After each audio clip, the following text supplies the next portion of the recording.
तत्काल पासपोर्ट बनाना एकदम नॉर्मल और इजी है, जैसे आप नॉर्मल पासपोर्ट बनाते हो। अब YouTube पर इससे रिलेटेड आपको हजारों वीडियोस मिल जाएंगे, लेकिन मैं ये बोलता हूँ कि अगर आप ये वीडियोस एंड तक देख लेते हो तो आपको दोबारा किसी और वीडियो को देखने की जरूरत ही नहीं पड़ेगी, क्योंकि मैंने काफी सारे लोगों का पासपोर्ट अप्लाई किया हुआ है। अब चलो प्रोसेस समझते हैं कि आप इसे कैसे अप्लाई कर सकते हो, लेकिन उससे पहले सब्सक्राइब कर देना, क्योंकि आप सब्सक्राइब नहीं करोगे तो मैं ये वीडियो किसके लिए बनाऊंगा। अब देखो, अब गूगल पे सर्च करेंगे पासपोर्ट, PASSPORT।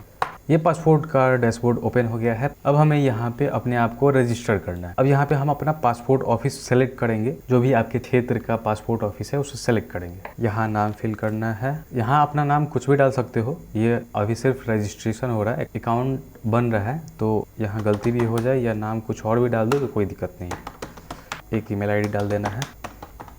अब यहाँ पे पूछ रहा है कि आपने जो ईमेल आईडी डाला हुआ है वही सेम आप लॉगिन आईडी भी रखना चाहते हो या कोई और अपने मन का यूज़र आईडी बनाना चाहते हो, तो अपने अनुसार यहाँ पे आप सेलेक्ट कर लेंगे। अब अकाउंट में लॉगिन करने के लिए आपको अपने से एक पासवर्ड बनाना होगा। अब देखो, पासवर्ड क्रिएट करने के बाद यहाँ से साइन अप करेंगे। अब आपने जो ईमेल आईडी दिया हुआ है उसे यहाँ पर डाल के वेरीफाई करना है। इस पर एक मैसेज आया हुआ है और यहाँ आपका OTP यहाँ पे है, OTP फॉर ईमेल वेरिफिकेशन 7401। इसको यहाँ पे इंटर करना है।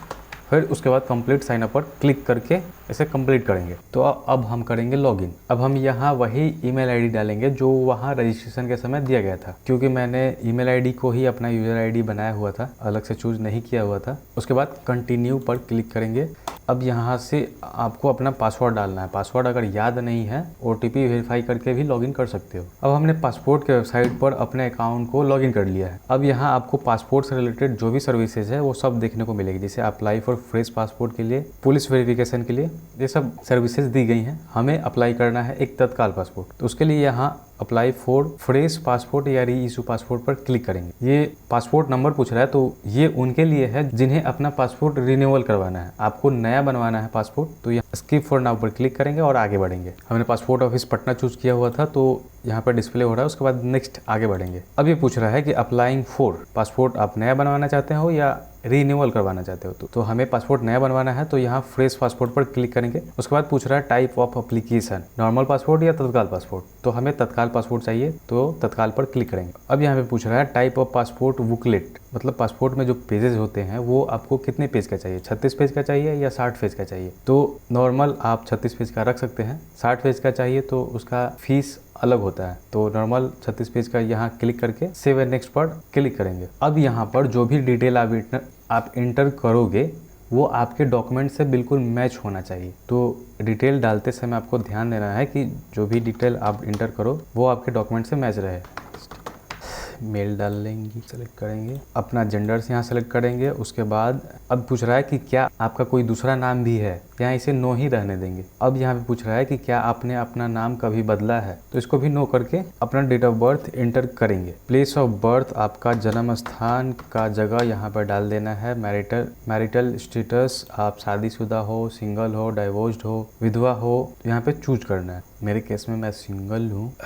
अब यहाँ पे पूछ रहा है कि क्या आपका जन्म इंडिया से बाहर हुआ है। नहीं, मैं इंडियन हूँ, मेरा तो नहीं हुआ है, आपका हुआ होगा तो देख सकते हो। यहाँ नो पर क्लिक करके यहाँ अपना बर्थ स्टेट डिस्ट्रिक्ट डाल के अब यहाँ पूछ रहा है कि सिटीजनशिप ऑफ इंडिया बाई, आपकी इंडिया की नागरिकता किसके आधार पर है। तो मेरा बर्थ के आधार पे है। अब आपको बताना है एम्प्लॉयमेंट टाइप, आप क्या करते हो, गवर्नमेंट जॉब है, होम मेकर हो, नॉट एम्प्लॉयड नहीं हो, स्टूडेंट हो, इसके हिसाब से अपना यहाँ चूज करेंगे। अगर इनमें से कोई ऑप्शन आपके हिसाब से नहीं है तो यहाँ ऑर्डर पर क्लिक करके आगे बढ़ेंगे। यहाँ आपको बताना है कि क्या आपके पेरेंट गवर्नमेंट सर्वेंट हैं। अगर आप माइनर हो तब तो यहाँ पे नो करके आगे बढ़ेंगे। यहाँ बताना है कि आप कितने पढ़े लिखे हो, एजुकेशन क्वालिफिकेशन बताना है, 10th पास हो या उससे ऊपर हो, 7th पास हो या उससे कम हो, या 8 या 9th स्टैंडर्ड पढ़े हो, या ग्रेजुएट हो या उससे ऊपर हो। यहाँ अपने हिसाब से सेलेक्ट करेंगे, फिर आगे बढ़ेंगे। अब यहाँ पे जो आप एजुकेशन इंटर करोगे तो उसके हिसाब से आप यहाँ एलिजिबल होगे ECR या नॉन ECR पासपोर्ट कैटेगरी के। तो नॉर्मली नॉन ECR पासपोर्ट के लिए आपकी एजुकेशन कम से कम 10th तक होनी चाहिए। तो अगर आप यहाँ पे 10th पास से ऊपर क्वालिफिकेशन सेलेक्ट करते हो तो ऑटोमेटिक यहाँ आप नॉन ECR पासपोर्ट कैटेगरी के लिए एलिजिबल हो जाओगे और यहाँ यस पर क्लिक रहेगा। अब जिन्हें ECR और नॉन ECR पासपोर्ट समझ में नहीं आता वो मेरे चैनल पर विजिट करके वहाँ से नॉन ECR और ECR पासपोर्ट को समझ सकते हैं। अब यहाँ पे पूछ रहा है कि आपके शरीर पर कोई विजिबल मार्क हो तो यहाँ पे इंटर करना है। तो ये कंपलसरी नहीं है, तो जो कंपलसरी नहीं है उसे छोड़ देंगे और आगे बढ़ेंगे। यहाँ आधार नंबर पूछ रहा है लेकिन लिख रहा है इफ़ अवेलेबल, यदि उपलब्ध हो तो, लेकिन यहाँ पे ज़रूरी है तो हमें आधार नंबर डालना पड़ेगा। आधार नंबर डाल के यहाँ कंसेंट को एग्री करके उसके बाद आगे बढ़ेंगे। अब नेक्स्ट स्टेप में आपको यहाँ अपने पिताजी का नाम या जो भी लीगल गार्जियन है उसका नाम इंटर करना है, फिर मदर का भी नाम डालेंगे, फिर आगे बढ़ेंगे। अब इस स्टेप में आपको अपने कम्युनिकेशन एड्रेस का कंप्लीट इन्फॉर्मेशन डालना है। आप कहाँ रहते हो, आपका कॉन्टैक्ट नंबर क्या है, आपसे कैसे संपर्क किया जा सकता है, उसका कंप्लीट इन्फॉर्मेशन यहाँ पे इंटर करना है।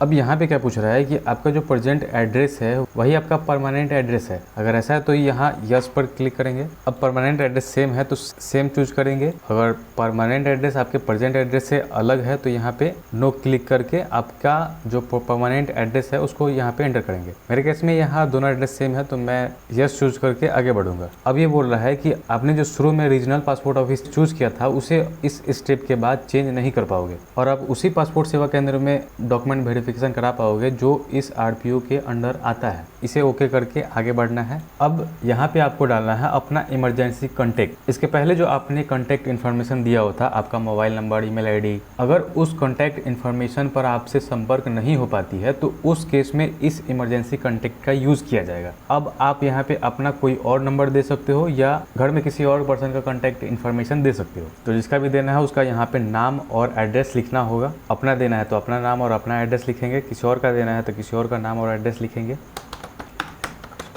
उसका मोबाइल नंबर यहाँ पर डालना है। ईमेल आईडी है तो ईमेल आईडी डालना है, नहीं है तो कंपलसरी नहीं है, इसे छोड़ के आगे बढ़ेंगे। अब यहाँ पे आपके प्रीवियस पासपोर्ट का डिटेल पूछ रहा है तो ये उनके लिए है जो पहले कभी पासपोर्ट अप्लाई किए थे और किसी कारणवश उनका पासपोर्ट इशू नहीं हुआ था या पेंडिंग में है तो उनको यहाँ पे देखना है। अदरवाइज आप फ्रेश अप्लाई कर रहे हो, पहले कभी नहीं किया था तो यहाँ पे सब पे नो क्लिक करके आगे बढ़ना है। अब स्टेप 7 में आपको कुछ अदर डिटेल्स डालना है। यहाँ पे कुछ सवाल पूछे गए हैं जिसे आप, अगर आपके पास टाइम है तो पढ़ के समझ सकते हो। मैंने पढ़ के समझ लिया है तो यहाँ सब में नो क्लिक करना है, फिर आगे बढ़ना है। अब स्टेप 8 में पासपोर्ट प्रीव्यू का ऑप्शन दिया गया है। यहाँ पे आपने जो भी डिटेल डाला हुआ है उसको एक बार प्रीव्यू कर लेना है कि मैंने जो डिटेल डाला हुआ है वो सब कुछ सही है या नहीं। यहाँ पे आपका पासपोर्ट का डमी दिया गया है। आपका पासपोर्ट जब भी बन के आएगा तो ऐसे ही आपका इन्फॉर्मेशन प्रिंटेड आएगा, तो इसे एक बार अच्छे से देख लेना है। सब कुछ आपके डॉक्यूमेंट से मैच होना चाहिए। अगर कुछ गलती है तो यहाँ प्रीवियस पर क्लिक करके उस डिटेल को सुधार के फिर से यहाँ प्रीव्यू करके फिर आगे बढ़ सकते हो। सब कुछ चेक करने के बाद इस कंसेंट को एग्री करना है, उसके बाद आगे बढ़ना है। अब स्टेप 9 में डिटेल वेरिफिकेशन का ऑप्शन दे रहा है। यहाँ आपको अपने बर्थ प्रूफ के लिए डॉक्यूमेंट चूज करना है, जैसे birth certificate, driving licence, permanent account number, PAN card, इनमें से कोई भी एक चूज करके और आप यहाँ से जो भी डॉक्यूमेंट चूज करोगे वही डॉक्यूमेंट आपको वेरिफिकेशन के टाइम प्रेजेंट करना है। फिर यहाँ आपके एड्रेस प्रूफ के लिए यहाँ डॉक्यूमेंट दिया हुआ है, इनमें से कोई भी एक सेलेक्ट करके आपको आगे बढ़ना है। उसके बाद ये तीनों ऑप्शन को ऐसे ही एज इट इज़ इसको छोड़ देना है। ये किसी पार्टिकुलर केसेस में इसे सेलेक्ट करना होता है। आप नॉर्मली अप्लाई कर रहे हो तो इसमें इनमें से कोई भी सेलेक्ट नहीं करना है। उसके बाद यहाँ कंसेंट को एग्री करके आप जिस जगह से पासपोर्ट अप्लाई कर रहे हो उस प्लेस का नाम यहाँ पे एंटर करना है। नेम इंटर करने के बाद यहाँ सेव पर क्लिक करेंगे और आपका डाटा सेव हो जाएगा। फिर अगर आपके पास टाइम है तो यहाँ से आप प्रीव्यू करके एक बार दोबारा से अपना डिटेल मिला सकते हो, अदरवाइज आप फाइनल सबमिट कर सकते हो। हमने जो भी डिटेल डाला हुआ था वो सबमिटेड हो गया है। अब हमें यहाँ पे अपना डॉक्यूमेंट वेरिफिकेशन के लिए अपॉइंटमेंट बुक करना है। हमने शुरू में regional passport office Patna select किया हुआ था तो उसके अंडर में जो भी पासपोर्ट सेवा केंद्र है उसकी लिस्ट यहाँ पे आपको मिल जाएगी। अब तत्काल पासपोर्ट सर्विस ज़्यादातर पासपोर्ट सेवा केंद्रों के पास अवेलेबल नहीं होती है, तो उस केस में आप रीजनल पासपोर्ट ऑफिस या इस लिस्ट में से चेक कर सकते हो कि किसके पास तत्काल पासपोर्ट की सर्विस अवेलेबल है। अगर इनमें से कोई नहीं है तो आप सीधा रीजनल पासपोर्ट ऑफिस सेलेक्ट करके आगे बढ़ सकते हो। उसके बाद यहाँ पे आपको एक दिन के बाद ही अपॉइंटमेंट की डेट मिल जाती है। जैसे आज 24 तारीख है और मेरे अपॉइंटमेंट का डेट है 25 तारीख, मतलब कल ही मुझे डॉक्यूमेंट वेरिफिकेशन के लिए जाना होगा। अब यहाँ पे मेक पेमेंट पर क्लिक करेंगे और आगे बढ़ेंगे। नॉर्मल पासपोर्ट में 1500 रुपये का चालान करता है, लेकिन तत्काल पासपोर्ट में आपको 35 रुपये का चालान देना पड़ेगा। उसके बाद यहाँ पे नाउ पर क्लिक करेंगे और आगे बढ़ेंगे। यहाँ पे आपको सारे पेमेंट मेथड्स दिए गए हैं, आप अपने अनुसार इसे चूज करके पेमेंट कर सकते हो। पेमेंट सक्सेसफुल हो जाने के बाद आपको अपने अपॉइंटमेंट की रसीद निकाल लेनी है। उसके बाद आपने जो डॉक्यूमेंट सेलेक्ट किया हुआ था, जैसे आपकी 10th की मार्कशीट, पैन कार्ड, आधार कार्ड, उन सबका ओरिजिनल डॉक्यूमेंट लेके आपको अपने अपॉइंटमेंट वाले एड्रेस पर जाना होगा। अपॉइंटमेंट हो जाने के 1 या 2 दिन के बाद आपको पुलिस वेरिफिकेशन के लिए बुलाया जाएगा। लेकिन मोस्टली केसेज में तत्काल पासपोर्ट में पुलिस वेरिफिकेशन आपका पासपोर्ट मिलने के बाद किया जाता है, लेकिन कुछ केसेज में आपका पुलिस वेरिफिकेशन पहले भी हो सकता है। अब इन सारे प्रोसेस के लगभग 1 या 2 दिन के बाद आपका पासपोर्ट आपको मिल जाएगा। अब आपको इस एप्लीकेशन से रिलेटेड अगर कोई दिक्कत होती है तो आप मुझे कमेंट कर सकते हो, मैं उसका रिप्लाई जरूर करूंगा। वीडियो अच्छी लगी तो इसे लाइक और शेयर करना और सब्सक्राइब भी कर लेना, क्योंकि आप नहीं करोगे तो मैं ये वीडियो किसके लिए बनाऊंगा। सब्सक्राइब कर लेना।